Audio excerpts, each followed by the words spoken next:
Qualifying leader with a 95. Steve burst on the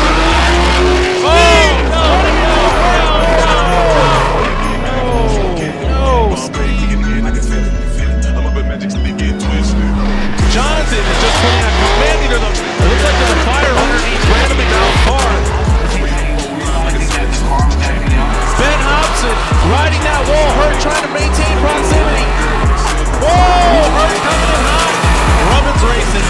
Jaden really applying that pressure in that chase position. Jaden coming, whoa, give it a little bump. Nick Ward gonna try to apply that pressure. Adam Nosey high on the bank. Conklin taking out Brandon Whitney.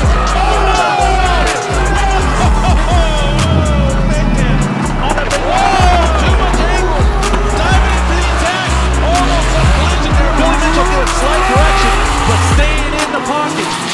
Diving in through that third outer zone. Is going to make their way past. Let's take a look at Jonathan here. Diving in for the tax. Applying that pressure. Adam Nosey staying calm and cool. Jonathan there, unfortunately, making a little bit of contact.